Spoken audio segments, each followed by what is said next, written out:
Porque la mayoría de las personas han hecho las presentaciones previas, así que los recibimos con un aplauso.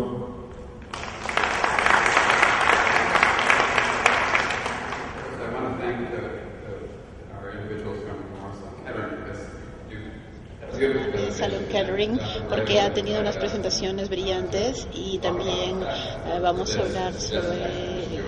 Ahora nos han sugerido que hagamos esta sesión de una manera más informal, y después de haber visto las diapositivas que ustedes han presentado, yo creo que no puedo complementar nada más, simplemente hacer algo más dinámico. Ahora les voy a hablar un poco de... les voy a hablar cómo yo llegué a FACT.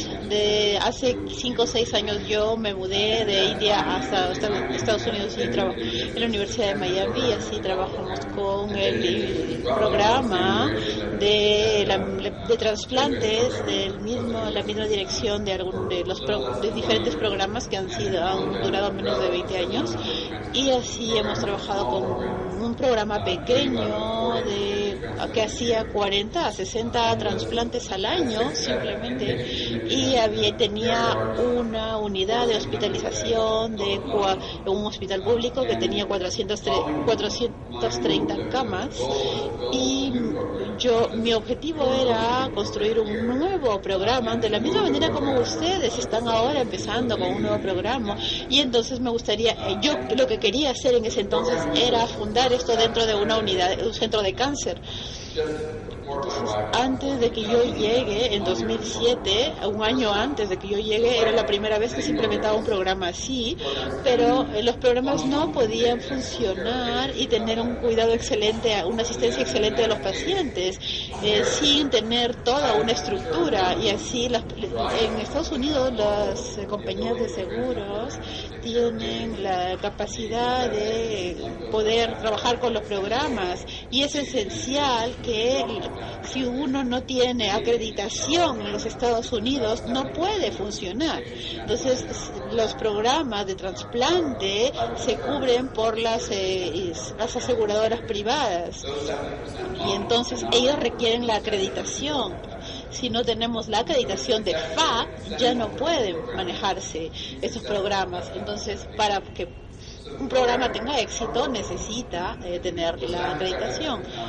En 2007 entonces se había acreditado ya, pero el proceso que tenían para tener la acreditación de FACT era menos que óptimo, no era adecuado, no era el óptimo, y nosotros trabajamos con una doctora, con mi colega, y ella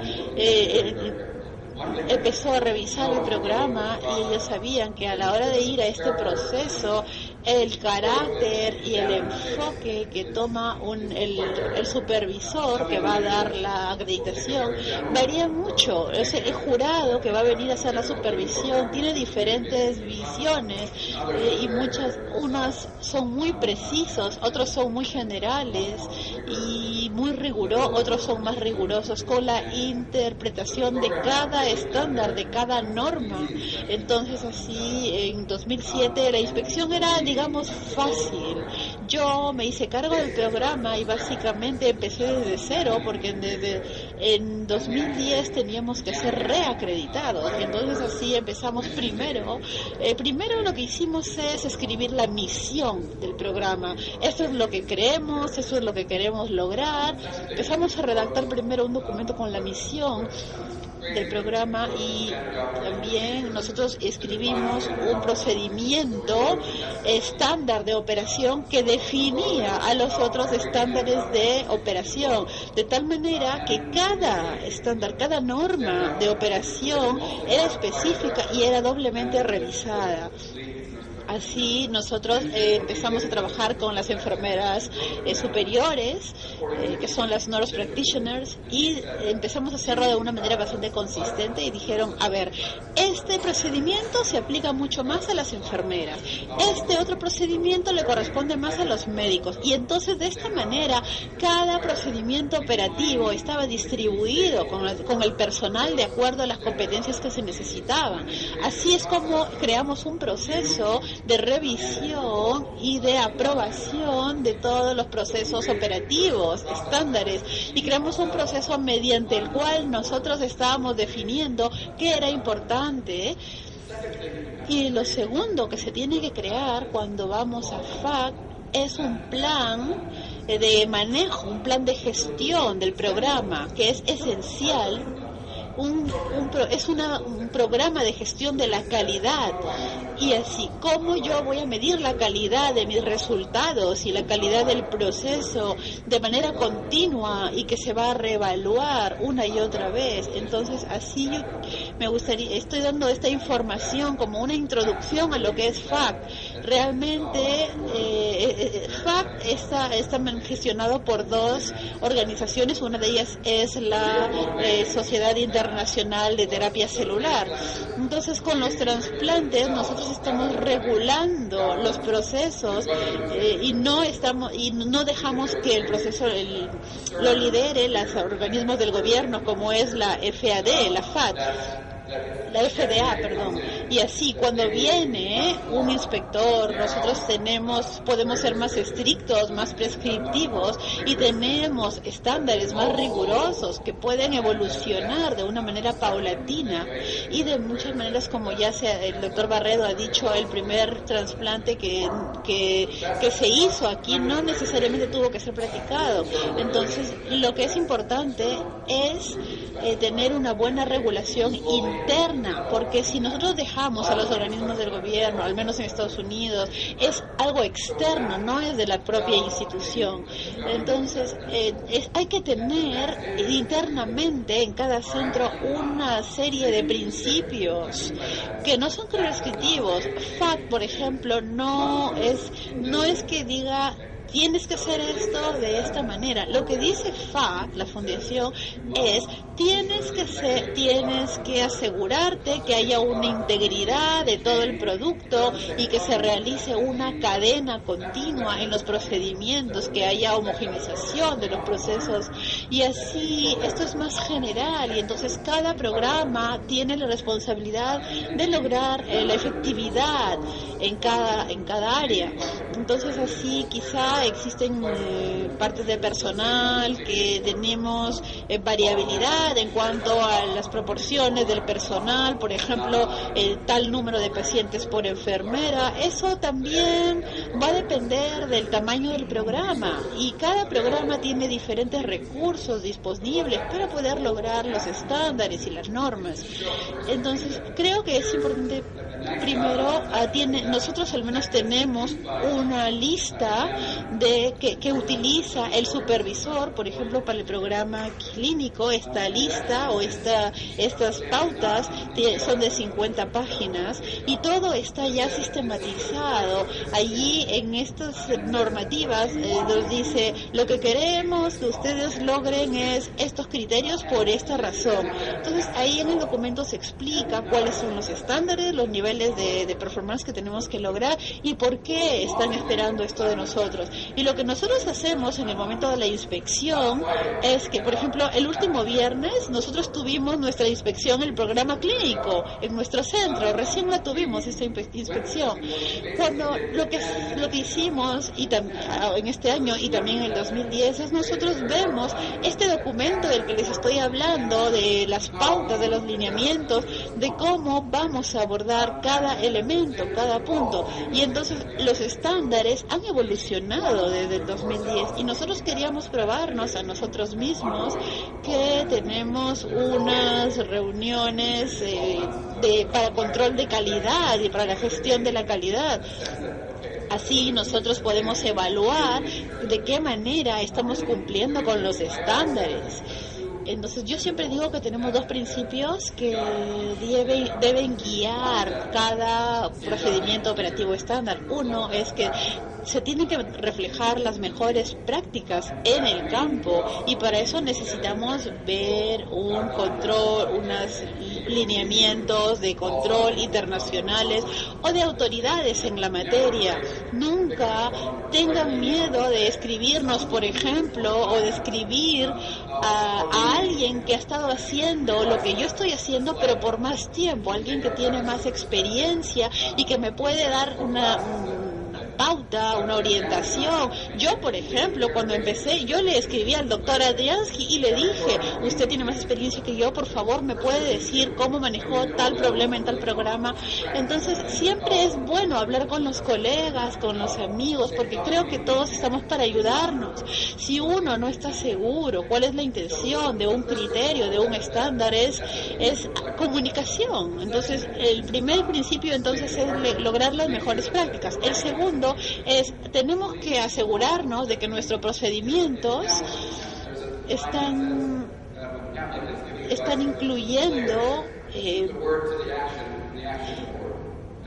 consistencia entre la palabra y la acción, y la acción y la palabra tiene que haber un link, un vínculo muy fuerte de que pasemos desde la palabra a la acción. No tiene que estar simplemente escrito en un documento, sino tenemos que ver en la práctica cómo se saben que está ocurriendo tal o cual cosa. Entonces es muy importante ceñirnos a la práctica y poder reflejar en la práctica lo que está escrito en el documento, porque si no podemos tener un documento brillante donde haya pautas magníficas, pero si no se llevan a la práctica, ¿cuál es el sentido? Entonces, así en el programa de trasplantes hay que asegurarnos que los estándares son importantes para lo que necesitamos saber.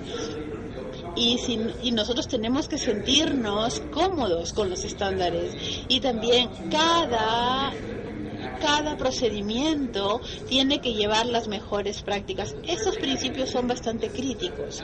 También lo tercero, yo creo que tiene que haber una gestión o una evaluación de la calidad.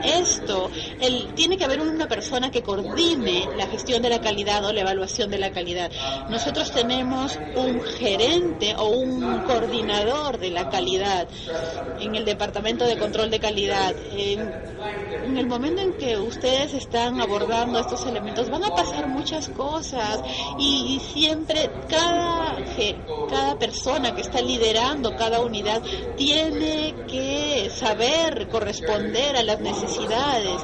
Cuando a veces no queremos que una persona que coordine todo no sepa de lo que está realmente, los problemas que ocurren en la práctica. Entonces nosotros recomendamos que la persona que lidere el control de la calidad es alguien que realmente sea competente. Tiene que haber una muy buena selección de la persona encargada del control de calidad. Y también cuando a veces nosotros en el hospital, nuestro gestor de la calidad viene de diferentes áreas, pero creo que es una persona que tiene que ser competente para organizar las reuniones y poder asegurarse que todo el mundo esté cumpliendo con los estándares de los procedimientos operativos estándar. Así ellos tienen que tener la capacidad de separar las personas que supervisan y las personas que cumplen. No puedo siempre tiene que haber una separación en el control, también en la evaluación del performance, del desempeño de los trasplantes y de los deberes de cada individuo. Entonces, el coordinador tiene que supervisar los registros también, pero creo que el coordinador de la calidad tiene que saber cada proceso, tiene que tener conocimiento de todos los procesos que se están llevando a cabo. Estos son principios generales que les estoy mencionando. Y ahora, para continuar con mi historia, en el 2008, cuando nosotros llegamos, ya habíamos escrito, luego empezamos a escribir todos los lineamientos y los SOP, que son los criterios operativos, y luego estábamos pensando en una manera de cómo monitorear los niveles de cumplimiento y los niveles de calidad. Entonces dijimos, aquí tenemos un SOP, aquí tenemos un cambio, aquí tenemos que ver cómo evaluamos estos cambios, y entonces nosotros empezamos por lo más alto y vemos todo el proceso hasta que nos sentimos más cómodos, y tratamos siempre de buscar maneras simples de cumplir con esos estándares. Creo que existen maneras que cada programa y cada centro va a poder desarrollar para su propio crecimiento, y se puede desarrollar una cultura de que la calidad no es algo que le concierne solamente al controlador o al coordinador de la calidad, sino a cada uno de los trabajadores. Y así, si es que esto no se tiene en cuenta, entonces podríamos tener muchos riesgos. Por ejemplo, si no se está cuidando la calidad en una determinada área, va a haber problemas de infecciones con los catéteres. Lo que se tiene que hacer es creación de capacidades a cada individuo, a cada grupo y a cada unidad, para ver que estos grupos internamente estén cohesionados y trabajen como un equipo, porque así un proceso creo que lo clave aquí es la interacción constante, y en las inspecciones de FAB, para nosotros, por ejemplo, los inspectores lo que quieren saber es que existen diferentes subgrupos en el programa que están interactuando constantemente. Entonces, eso es crucial. Lo que quieren saber los inspectores para tener una acreditación, aunque alguien no sepa de qué se trata un estándar, al menos que se sientan libres de hablar con su coordinador y que se sientan libres de interactuar con los otros equipos para pedir ayuda, y así trabajar de una manera mucho más coordinada y poder resolver los problemas que se presenten. Lo que pasa en cuanto a los trasplantes, nosotros hablamos esta semana sobre ir de las partes menos manipuladas o los productos que requieren menos manipulación, pero creo que cada unidad va a terminar evolucionando a manera que evoluciona también el mismo programa. Existen cambios que se pueden anticipar en el programa. Ustedes no pueden predecir todo lo nuevo que va a ocurrir, pero sí pueden saber, de acuerdo a la experiencia que tienen, cómo comunicar, cuáles son los elementos críticos, los elementos cruciales. Por ejemplo, ustedes saben que la recolección de células es algo crucial. Yo digo que hay aspectos que no son muy estrechos, no son muy cerrados en cuanto a lo que un programa tiene que hacer. Eso es lo que hace nuestra fundación, FACT. Nosotros no somos prescriptivos, no decimos tienes que hacerlo así, pero sí damos recomendaciones y sí damos un objetivo global. Y creo que los elementos de medicina clínica comparado con el sitio de oncología, por ejemplo, en nuestro caso, tiene procedimientos diferentes, y también necesitamos ser muy cuidadosos con los lineamientos, que son mucho más cerrados. Por ejemplo, para nuestro hospital son mucho más cerrados para oncología. Así tenemos que trabajar con elementos que no necesariamente son los aspectos clínicos, los productos, los informes de los resultados, cosas que tienen que ver con el tráfico físico de las células, del laboratorio hasta la infusión. Necesitamos tener individuos dentro del sistema que estén controlando este flujo con el banco de células. Y entonces en el programa clínico nosotros estamos siempre monitoreando diferentes aspectos. A veces un programa específico quiere saber el monitoreo de la humedad para almacenar productos que van a ser usados en aféresis, por ejemplo. Entonces, creo que tiene que haber un elemento de cohesión entre un programa y otro, por ejemplo, en los procedimientos de almacenamiento de células, nosotros tenemos muchísimo cuidado en que haya esta cohesión. Entonces, muchas veces estamos yendo más en la dirección de estrategias de gestión clínica y también tener criterios y lineamientos para el tratamiento de la EICH, por ejemplo, o el tratamiento de las infecciones. Se tiene que lograr esta consistencia en cuanto a porque los pacientes los casos de los pacientes se discuten entre individuos. Nosotros no queremos individuos que estén actuando como si estuviésemos de una manera tan individualista, sino como un equipo cohesionado, y se tiene que discutir asuntos, tiene que haber un consenso en cada centro. En vuestro centro tiene que haber un consenso, y para eso tiene que haber muchísima cohesión y comunicación. Tienen que interactuar entre equipos, entre grupos y subgrupos. Eso es crucial. Yo les digo todo esto, y en el momento que yo comencé el programa, hicimos simplemente 40 o 50 trasplantes, y nuestro volumen de trasplantes había ya aumentado bastante rápido, se había triplicado, y cuando nosotros nos cambiamos de hospital, mucho del personal tenía diferentes funciones y no tenían experiencia en cuanto a trasplantes. Pero para nosotros, ¿cómo pudimos construir todo el sistema que tenemos ahora? Fue realmente lo que nos ayudó es analizarse a uno mismo y analizarnos en qué estatus estamos con relación a los estándares, a los lineamientos, y es probablemente a veces uno no comienza a pensar cómo está haciendo las cosas. Creo que lo bueno de todo este proceso es que en una manera bastante detallada ustedes van a estar logrando un proceso interno para llegar a la excelencia. Y para mí, aquí, con la situación, el FAC no es algo que es esencial en Sudamérica como es en Estados Unidos para la viabilidad, pero si es que ustedes empiezan a organizarse ustedes mismos y pueden seguir un proceso sistemático, creo que las prácticas y procesos que ustedes van a realizar aquí, entonces el trabajo que ustedes van a realizar se va a facilitar, y la interacción también.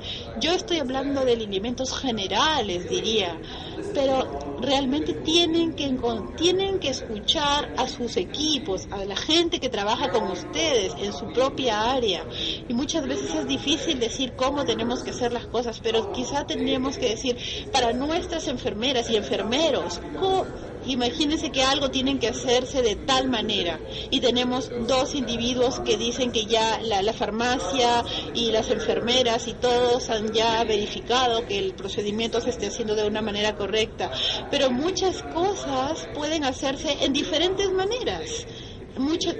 Yo creo que es importante identificar a las personas clave que pueden dar una opinión de todas las maneras de hacer un procedimiento, cuál sería la mejor. ¿Eso quién lo dice? Una persona que tenga autoridad en el área. Entonces se trata de identificar quiénes son las personas clave en cada área para que pueda tomar decisiones y decir cuál es la mejor manera de hacer las cosas de los diversos procedimientos que tenemos disponibles.